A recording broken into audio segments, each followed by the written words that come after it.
Hello, fellow Chartists. Welcome to my YouTube channel. I am the Chartist, and today we have what I like to call a whipsawing type of day in the market. Some would call it a choppy day, but it was whipsawing.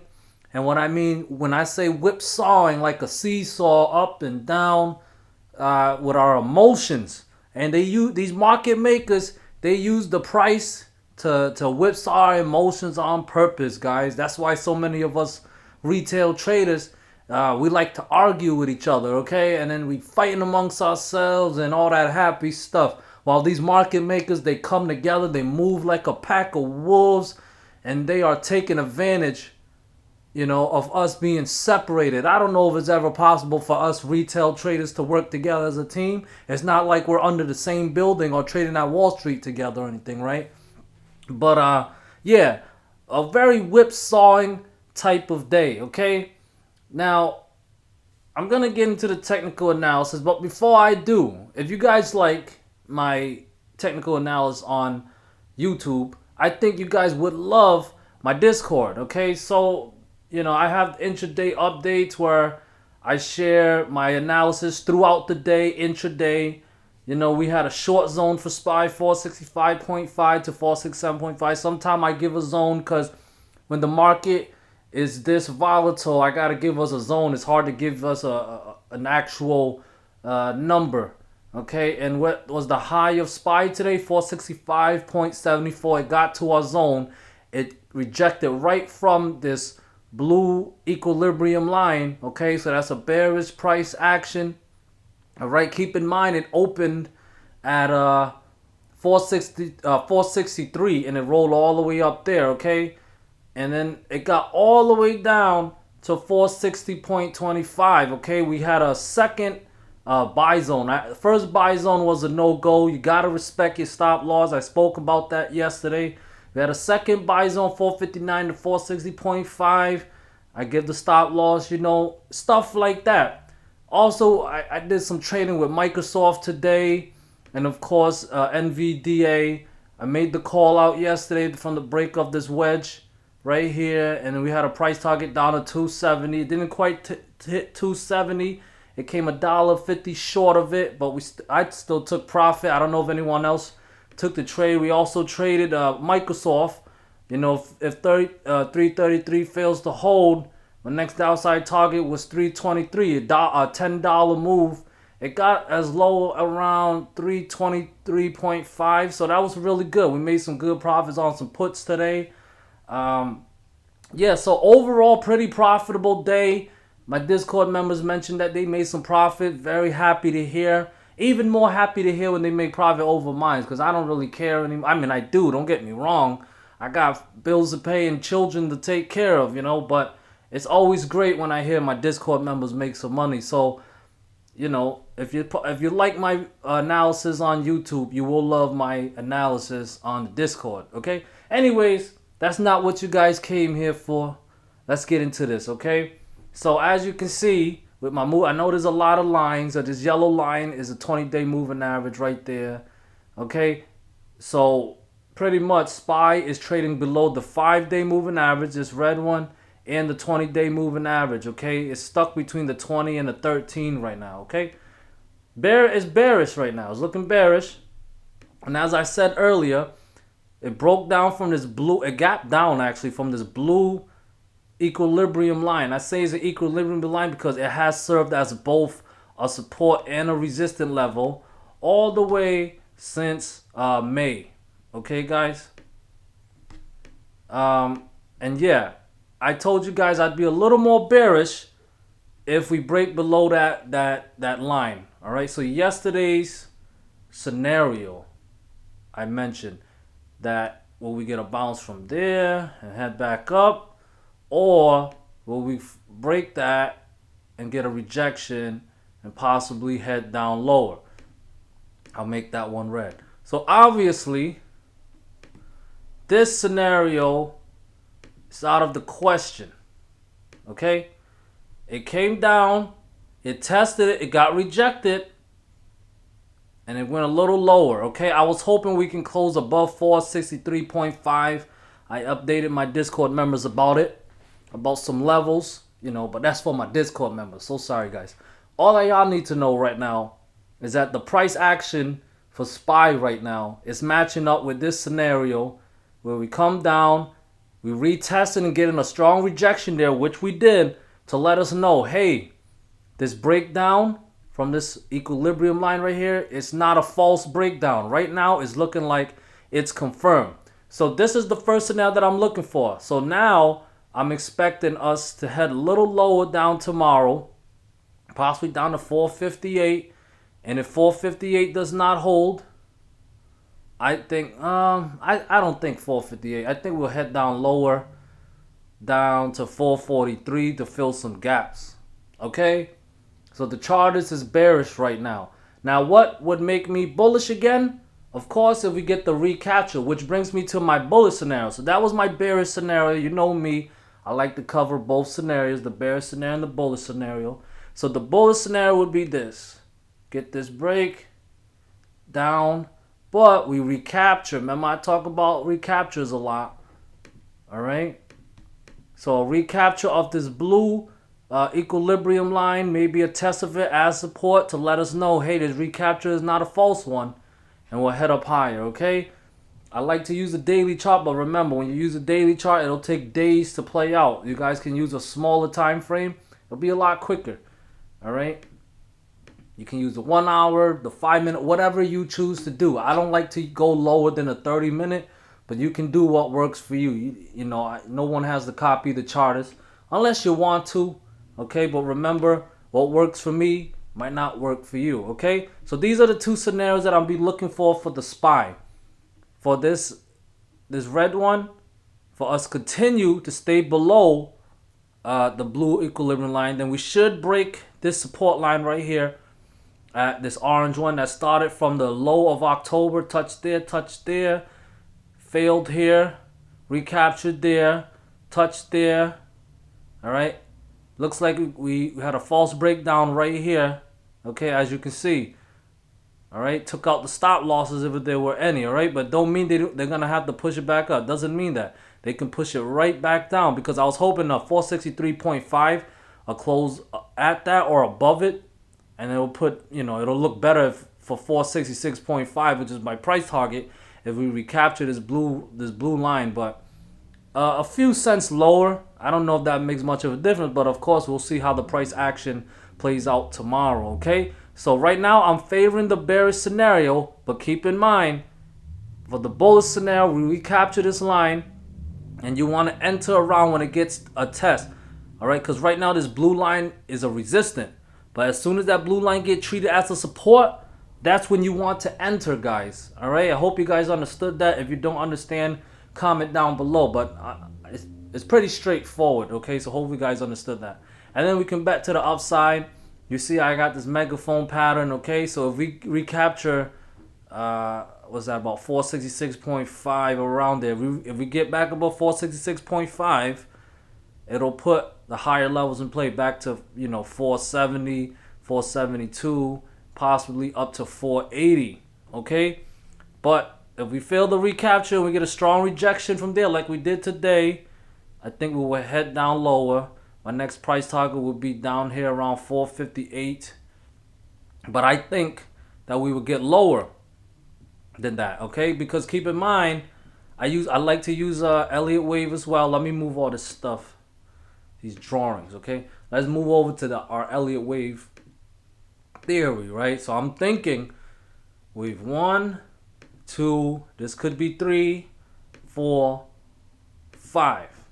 Okay, now let's go to the ABC pattern. Right now there's two possibilities. This is possibility 1.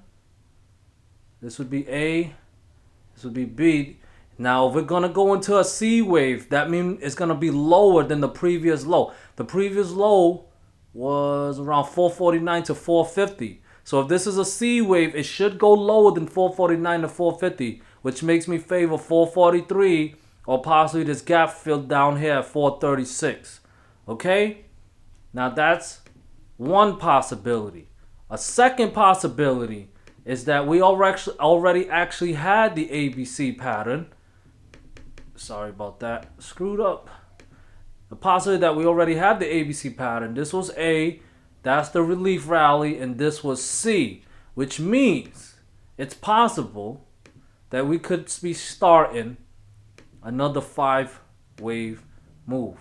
All right, so this, we could be in wave 2 right now, and we could be heading to wave 3 and up to 5. All right, it's not gonna be at these exact levels. It could be different. Okay, if we can confirm that we're in wave 3, then I'll talk more about that. Now, what will confirm that we're in wave 3? Well, I would like to see us break this previous high right here. Okay, that's around 471.5. If SPY can bounce from here and get back above 471.5, that's a big confirmation sign that we are heading up for wave 3 and then 4 and then wave 5. Okay, I know a lot of y'all like to get it, will want to get in right here and ride it up, but we cannot see the future, guys. We have to let the price action guide us. We can't see the future. And guess what? Even if we wait for it to go up here, don't think, oh man, we missed that 463 to 471.5 move. That is a big move, I get it. But guess what? It's probably going to keep going.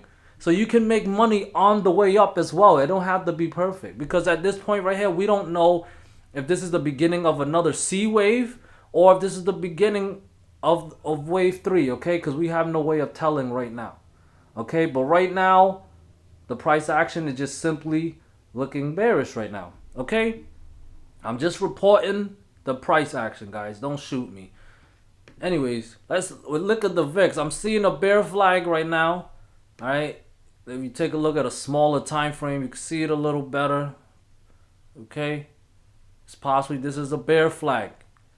All right? So if VIX starts trading above 23, it's possible that it can go up higher to back up to 25, maybe 26. And of course, that would mean a bearish SPY. Okay, we could head down lower to fill those 443 and 436 gaps. Okay, now of course, if VIX breaks down from this bear flag, of course. All right, so if you see the VIX below 19.6, that's a good sign that it's breaking down from the bear flag and that SPY is looking bullish. Okay, guys? So that's what I got for the SPY and the VIX today, all right? Moving on to QQQ. I got a lot going on. Let me move the moving average. We got a nice bounce off the 50-day moving average. Keep that in mind. It went down just a little lower, but we recaptured it, and we had some strong buying pressure. Strong reaction from the 50-day moving average.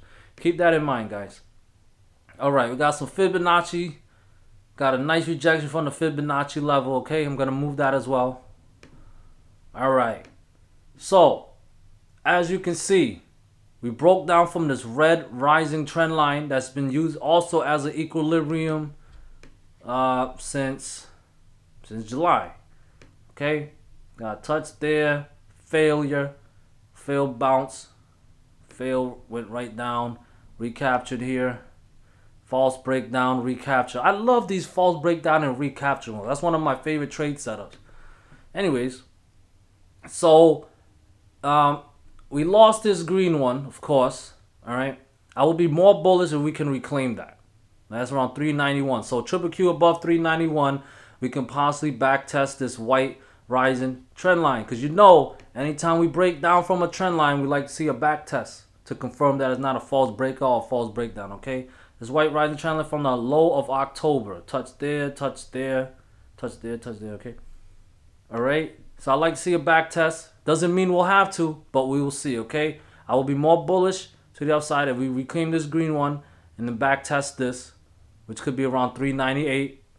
And of course, if we get back above that, I think for sure with confidence that we can head up and touch this white resistance line all the way up here, all right? And that's going to piss a lot of bears off. All right, because that's a big move to the upside. Okay, but if we go and retest that, and we get rejected, all right, then we're gonna head down lower. All right, I have a price target. I think we will go lower than this low. All right, that low right there around 378. We can head down lower, down to 373, possibly even 365. Okay. That's the bearish scenario. All right. Bullish scenario, we recapture it, obviously, and we'll head back up. Okay. So we'll watch if the triple Q can get back above 391. If it fails and get a strong rejection from 391 and it starts breaking below 388, that's definitely going to put my downside price at 373 and 365 in play, okay? So let the price action guide you. Okay, also a bunch of Elliott wave stuff going on.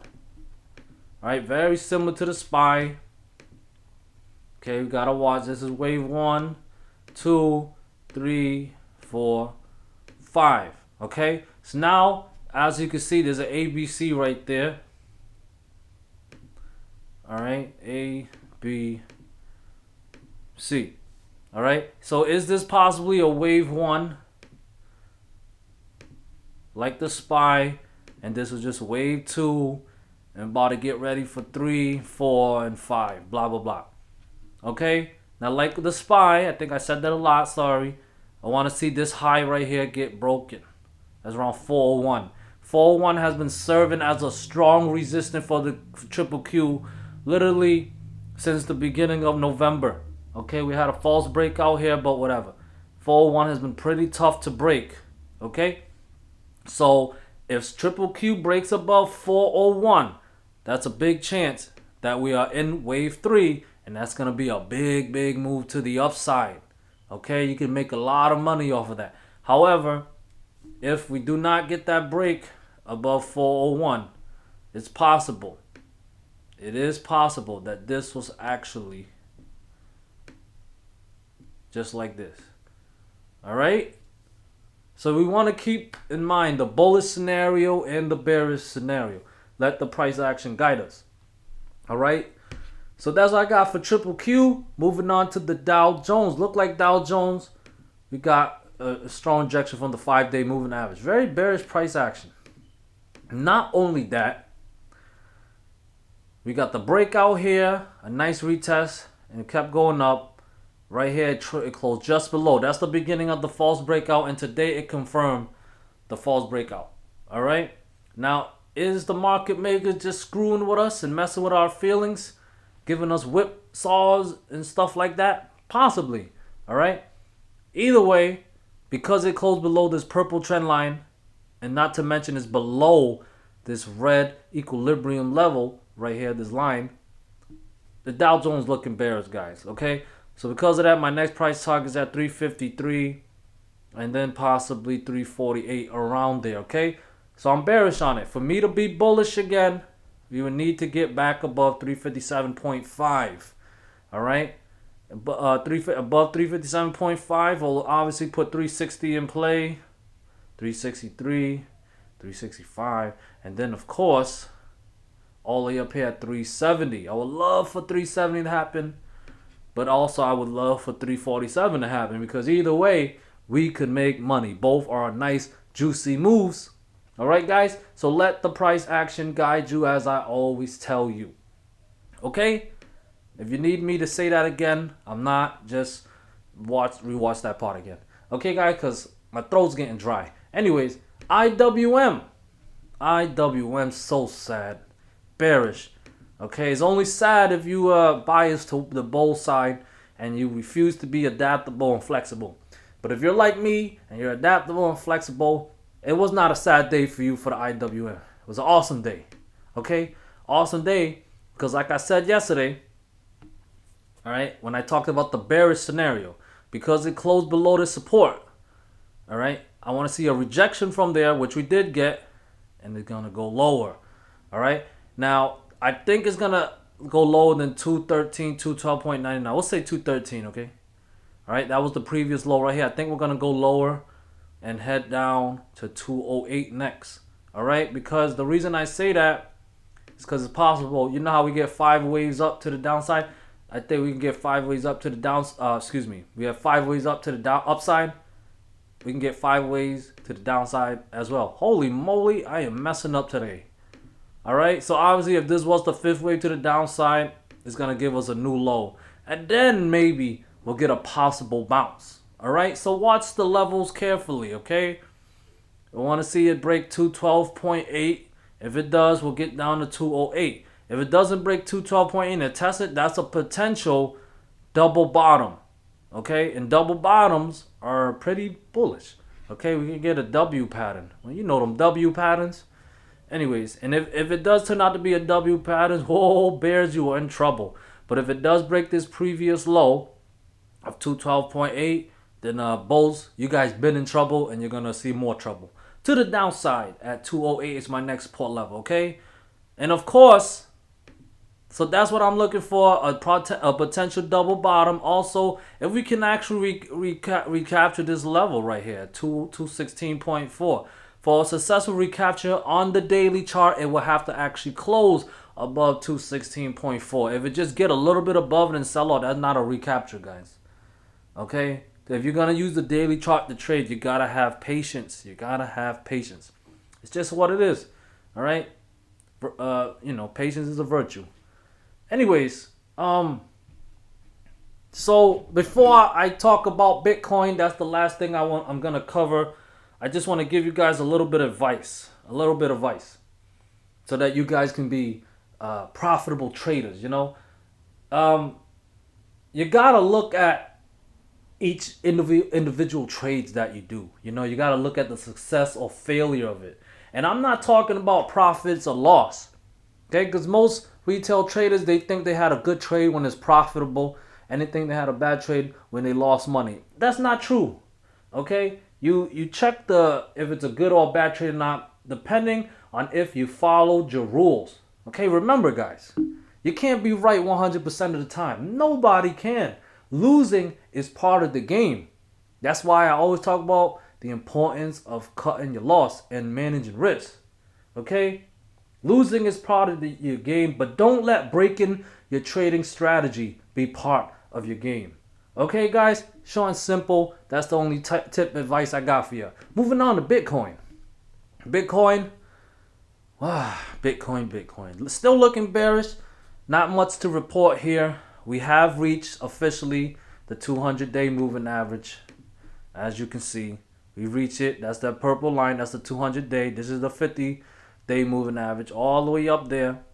Okay, now something worth noting, it is a little bit above the 5-day moving average. 5-day moving average at 48.4.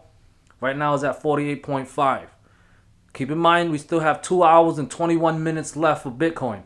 So if you see Bitcoin closing above 48.4, that's a good sign that we can get a relief rally, finally a relief rally to the upside, maybe possibly 51K. If not, and we continue, then we can possibly continue to, head down lower to the next downside target of 44.7K. All right. So, not much to report on Bitcoin. Still bearish on it. I will not be bullish on it, like I've been saying, until we get back above 52.8K. All right, guys. So that's what I got for today. I hope you found some value in this video. Okay. Hope you had a good trading day, because it was tough. I hope you made a shit ton of money. And I guess I'll see you all soon. Peace.